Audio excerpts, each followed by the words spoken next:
back. Steve Basic Architect here. Yeah, episode number 9 of our Passive House 11 series. Yeah, if you remember, and if you've been following along, I apologize for having to repeat this, but for the people that aren't here, this is a passive house that I designed in 09. We constructed in 10 and certified in 2011.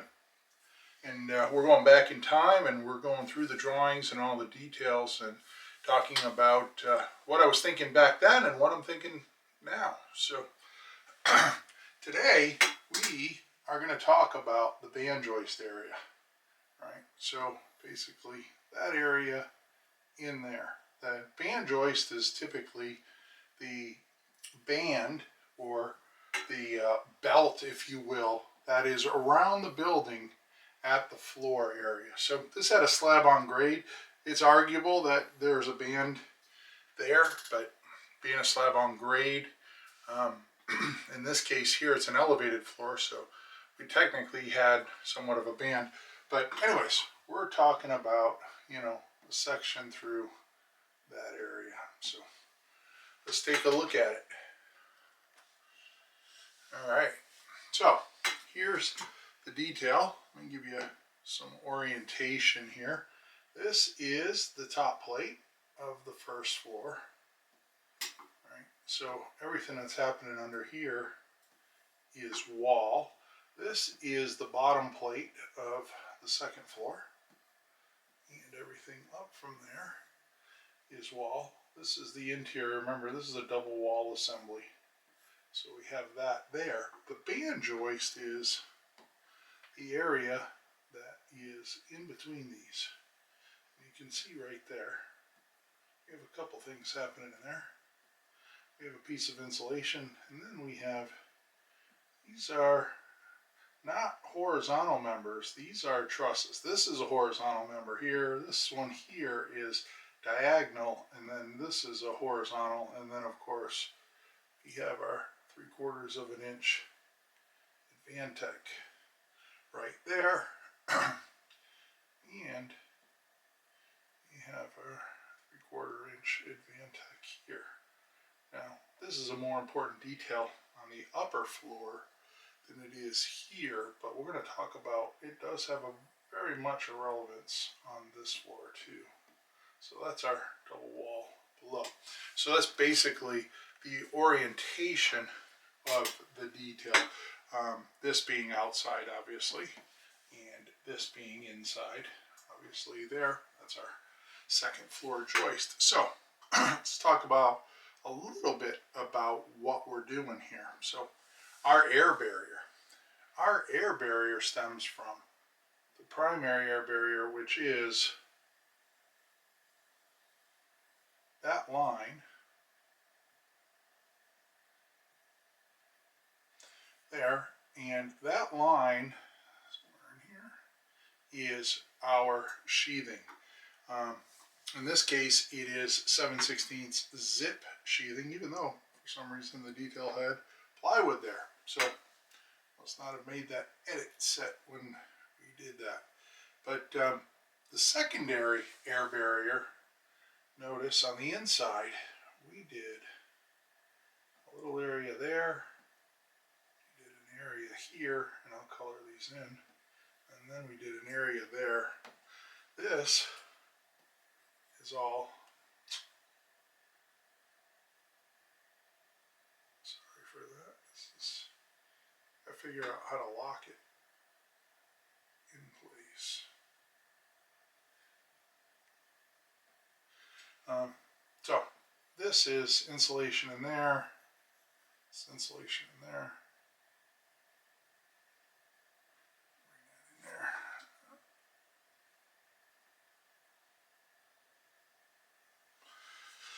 All right, now we got it. So we have the closed cell in there, and then of course we have closed cell here.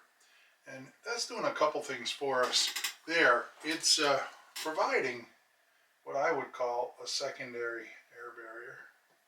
I know there's some out there that say you can't use spray foam for an air barrier, but when we did, I don't know why it does that.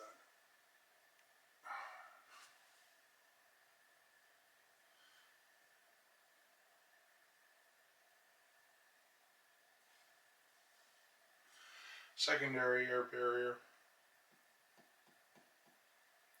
And this one is our primary. Maybe. All right. And so the spray foam, when we did the first test, we did it with just a green box, and we're going to talk about that in another video. And then we came in, we did a blower door, and then we came in and we sprayed the 2 inches on the inside and did another blower door. So we have the exact delta, and the only change was the spray foam. It took about 30% of the air leakage out of a really good number. So it did seal things up. So I'm arguing that, you know, it is in fact a benefit. I wouldn't rely on it as the primary, but as a secondary, it did take some of the numbers, the numbers down low. The other thing to notice here is that we have an inset rigid insulation there, and we also have the inset rigid insulation here at our header, right? And you can see it's a double 7 1/4 inch header held to the inside, and then we have 2 inches of XPS there, and we have 2 inches of XPS there. Now, you know, the XPS, since we did this, remember 14 years ago when I designed this, and it was the first passive house, and there weren't, you know, as many materials as there are today, so that would probably get, you know, exchanged for a piece of, you know, graphite, EPS, GPS, or just EPS in general. We probably wouldn't use the XPS because of the blowing agent there, but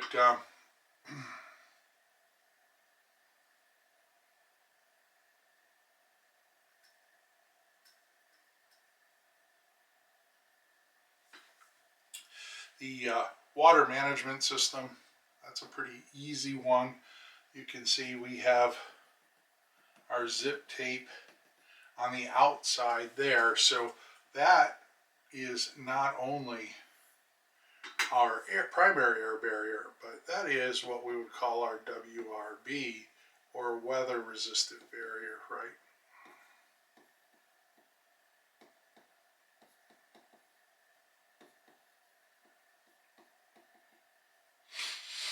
So, spray foam, let's talk about that a little, right? As moisture migrates through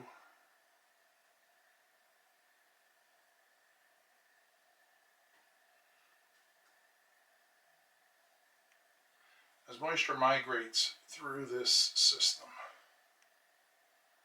right, at some point it is in search of a condensing surface.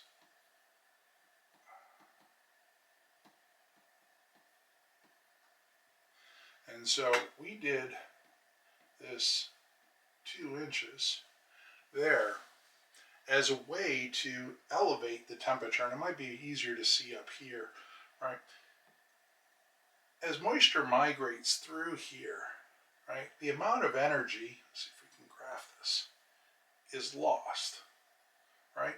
Meaning that as we get out farther and farther in this 16-inch thick wall, the amount of energy that's hitting, or heat, that is making it to the inside face of that zip exterior sheathing is rather minimal, right? It's much warmer here than it is here, than it is here, than it is there, because as you go through the wall, the insulation is doing its work. It's providing more and more resistance. So the largest amount is here, but then it kind of dissipates as it gets in there. So we want to make sure that we're elevating that temperature of that first condensing surface there. And so by doing that 2 inches, and what's interesting is in another series, we'll talk about it. I did a passive house about a mile from this house, maybe 4 or 5 years later. And passive house required, not only do we do the foam, but we upped it from 2 inches to 4 inches because they didn't think 2 inches was enough. They thought it was enough here. I thought it was enough. Consequently, I know it has been enough because this house has already undergone a renovation or two, and we've peeked inside the walls and they're dry as a bone. So there is no problem with it. It is working as designed, even with the 2 inches. And this is climate zone 5, but it's down on the Cape. It's kind of, I would say, a timid 5, not a harsh 5. It's on the lower edge of the climate zone 5 scale.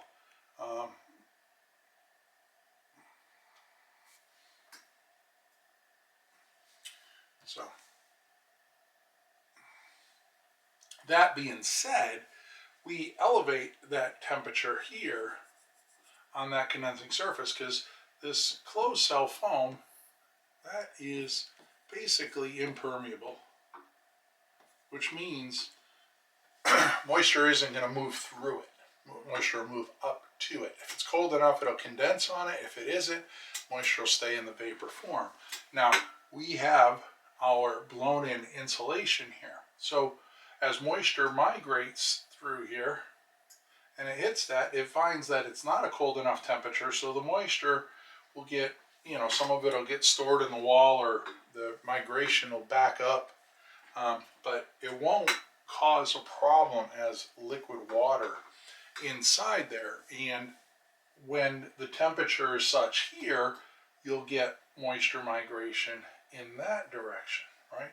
So the idea that we have this impermeable surface is just fine because we have the ability to dry in this direction. Let's go to a nice big wide one here, right? We have the ability to dry in that direction, but we also have the ability to dry in that direction. So there's this area where we don't have drying, but we do have the ability to go to both sides. Now, would we have a major problem if we said, hey, we're going to put a vapor barrier there? We'll put a piece of poly there. Yes, that would be a major problem because now we have an impermeable surface here and we have an impermeable surface there, and it cannot dry there and it cannot dry here. And when things cannot dry, guess what happens? They stay wet, right? And so it'll stay wet, and wet will cause rot and cause you major problems. So that's a quick shot of the band joist, and you can see we netted this and then we filled this with some more insulation. We have our full wall cavity here filled with insulation, all 16 inches there. It came to, I know why I don't do this math in advance, but we got 2 there. Let's call that 13. And we have, let's say 14, 40, 56. So what's that? Yeah. We're going to say that this wall here is roughly R70. Right? Now, that is high. It is even high by today's standards. The issue here is, remember, this is probably one of the first 4 or 5 passive houses in America, right? We were literally on the cutting edge of what we were doing in this country when we designed and had this house constructed and certified. So we were learning. And if we were to do this house today, and I know this for a fact because I did another passive house about 2 miles away from this house, and we used the prescriptive method there, and we were able to cut down on some of the things like the wall insulation, the floor insulation, the roof insulation. Those numbers got dialed back some. But let's take a look at a few photos here. Oh, this I just wanted to point out, you know, one of the things about this detail here, and you've probably heard me talk about this before, right? I call them twins. So this is a detail. Notice there is no siding, there is no detail, but there are all of the places where we put sealant in. You can see that, you know, we have sealant there, we have sealant here, we have sealant here at the head plate, we have it here, here, we have it there, and again we have it here. The rule was pretty much top plate, bottom plate, and anywhere we had a window opening. So we were sealing that sheathing to the building. Again, we had to hit 0.0 or no 0.60, sorry, 0.60 ACH 50 pascals, right, of airtightness. We committed to that, the builder and myself, on this design, so we had to get it right. Before we go to the detail, let me point out one other thing here. We'll do that in black. We talked about this. We did a little piece of sheathing there. It's actually 3/4 inch plywood because it aligns with, in New England we do 1x3 strapping there, that we always strap our ceilings down.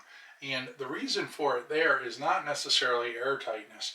We cannot have a cavity like this where if fire wanted to rage up, it could connect into other cavities. So we have to put that blocker.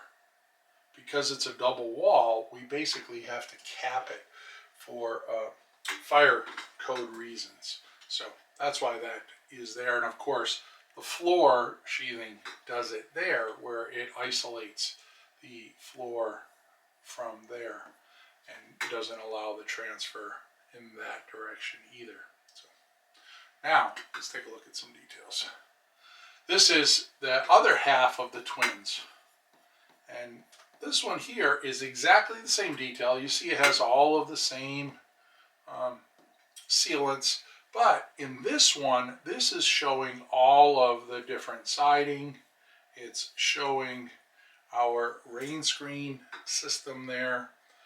It's showing our head casing. It's showing our flashing and our details of taping. It even has the window in there. So the first detail is basically for the framer and takes him to where his job is complete. And then the siding guy comes in, and sometimes it might be the same person. But in this case, to keep the drawings a little less muddy, I put all of these details or these notes on a twin detail. And this is basically the finishing detail. The other one is the framing detail. So now let's take a look at some photos. So, you know, a couple things here. We talked about, you know, that elevated floor. You can see the floor is up there, but today we're talking about that band joist. And here you can see there's our insulated headers, and there's our band joist area there. You can see the truss, and notice there's a little overhang there. That little overhang, and you can see it right here. I'll highlight part of it. Right there, but it continues all the way down. That's where we will put in that piece of 2-inch XPS. And it will ultimately look like that header to give added insulation value around that band joist and keep that band joist nice and warm. Just another shot during construction here. You can see, I mean, sometimes we will put, you know, a header inside there. This one here is carrying the floor frame opening on the inside there. And again, you can see there's that 2-inch space up there that will receive it. And I know I have a picture that I uploaded. So there you go. So what you're looking at here is this is the end of the trusses. This is a strong back that gets let in. There's a little a little ledge there on the top of these blocks so that 2x4 can be in. That's what keeps these from wanting to rotate, right? So if you put a bunch of these down and you put the floor on it, you know, here we'll draw it up here. So if you put a bunch of floor joists in and then you just simply put a floor on top of it and you apply a lateral load, well, these are just going to want to topple over, right? And this thing is going to want to go down. So you have to resist that rotation. So by putting in a strong back across here, it keeps those nice and straight. And that's basically what we're looking at there. And then you can see here is that 2-inch dimension of where that XPS would ultimately close up that system. And then notice that that sheathing sits proud of that. So we would put the 2 inches in, and then this 7/16 would come down over the top of that. And let's go back a photo because you'll see it here. You can see that here, right?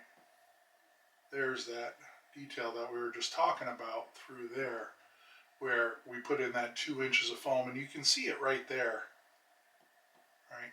It's highlighted on that side. The other side doesn't have it yet, but you can see the blue of the 2 inches of XPS, and notice that our sheathing goes right over the top of it, and that actually had a planned location and distances or heights here. And we're going to talk about that in another video, because as you can basically see, there's water in the background, and that water is literally a cove to the Atlantic Ocean. So yeah, you can go right out on the other side of those bushes with your kayak, and you can be in the Atlantic Ocean in probably about maybe 10 minutes worth of paddling, if that. So anyways, that's that band joist detail.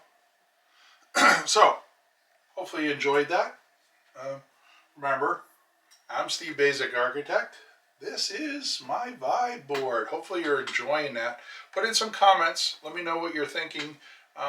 You know, what you'd like to see, what is working for you, what isn't working for you. I apologize. The vibe board is still new to me, so, you know, that whole locking in the screen, I'm still learning, so I appreciate your patience. I am a contributor to the Build Show, and of course one of the hosts of the Unbuild It podcast. You can now find the Unbuild It podcast under the umbrella of the Build Show. Yeah, if you go to their website, you can find it there. And if you're still looking for more, you can find me on Instagram, LinkedIn, Facebook, TikTok, and of course, you found me here on YouTube. Go tell all your friends. Yeah, smash that subscribe button. All right. Until next time, you know what's coming. Long live our buildings.